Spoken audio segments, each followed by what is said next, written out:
John chapter 6. After this, Jesus went to the other side of the Sea of Galilee, also called the Sea of Tiberias. A large crowd kept following him, because they saw the signs that he was doing for the sick. Jesus went up the mountain and sat down there with his disciples. Now the Passover, the festival of the Jews, was near. When he looked up and saw a large crowd coming toward him, Jesus said to Philip, "Where are we to buy bread for these people to eat?" He said this to test him, for he himself knew what he was going to do. Philip answered him, 6 months' wages would not buy enough bread for each of them to get a little. One of his disciples, Andrew, Simon Peter's brother, said to him, "There is a boy here who has 5 barley loaves and 2 fish. But what are they among so many people?" Jesus said, "Make the people sit down."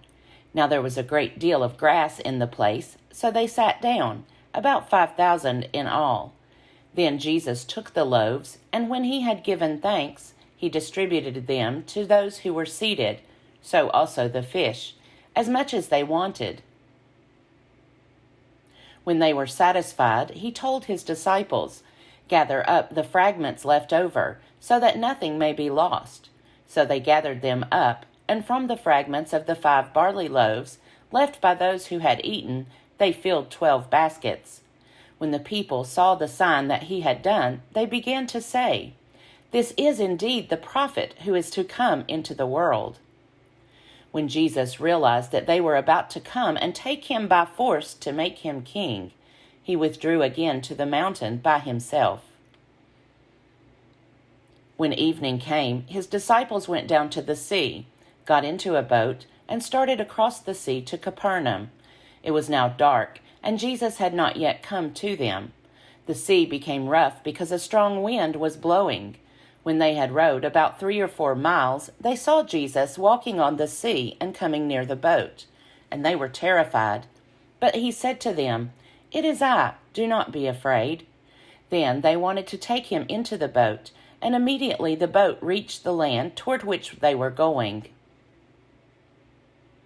The next day, the crowd that had stayed on the other side of the sea saw that there had been only one boat there. They also saw that Jesus had not got into the boat with his disciples, but that his disciples had gone away alone. Then some boats from Tiberias came near the place where they had eaten the bread after the Lord had given thanks.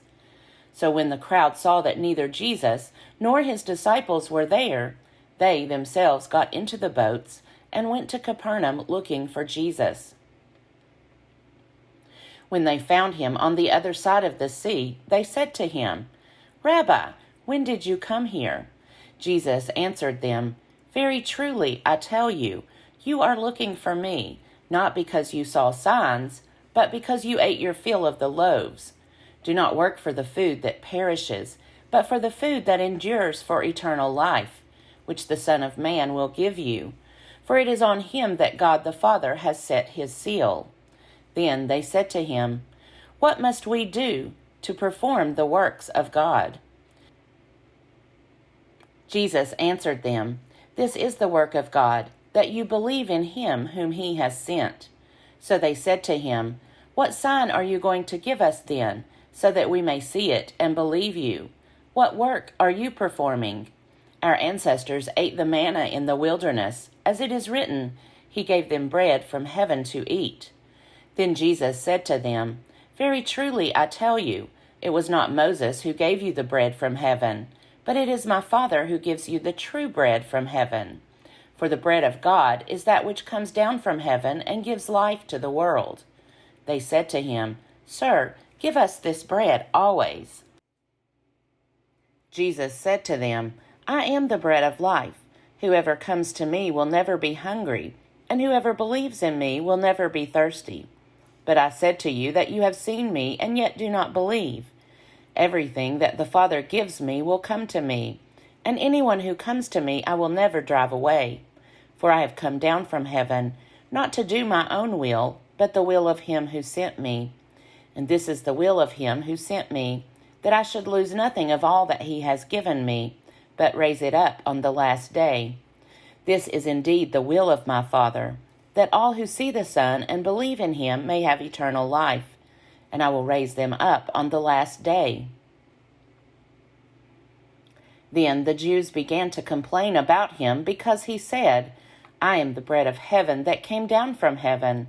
They were saying, "Is not this Jesus, the son of Joseph, whose father and mother we know? How can he now say, 'I have come down from heaven'?" Jesus answered them, "Do not complain among yourselves. No one can come to me unless drawn by the Father who sent me, and I will raise that person up on the last day. It is written in the prophets, 'And they shall all be taught by God.' Everyone who has heard and learned from the Father comes to me. Not that anyone has seen the Father except the one who is from God. He has seen the Father. Very truly, I tell you, whoever believes has eternal life. I am the bread of life. Your ancestors ate the manna in the wilderness, and they died. This is the bread that comes down from heaven, so that one may eat of it and not die. I am the living bread that came down from heaven. Whoever eats of this bread will live forever, and the bread that I will give for the life of the world is my flesh." The Jews then disputed among themselves, saying, "How can this man give us his flesh to eat?"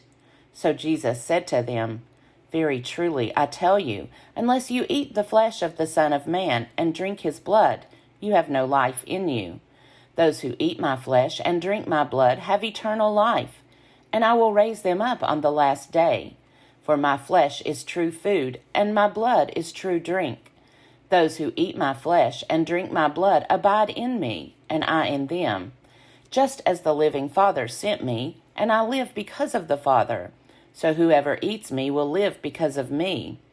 This is the bread that came down from heaven, not like that which your ancestors ate, and they died. But the one who eats this bread will live forever."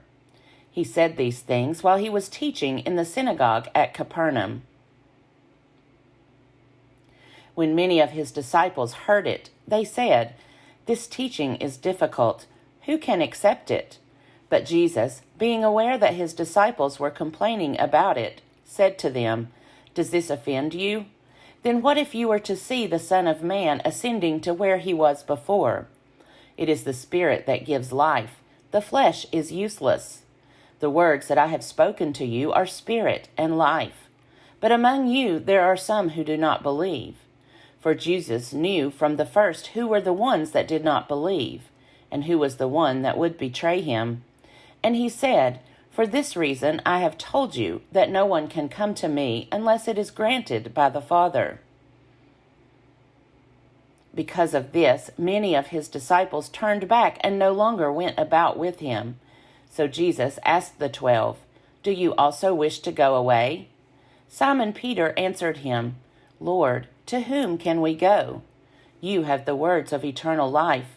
We have come to believe and know that you are the Holy One of God."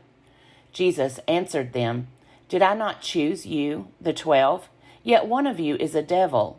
He was speaking of Judas, son of Simon Iscariot, for he, though one of the 12, was going to betray him.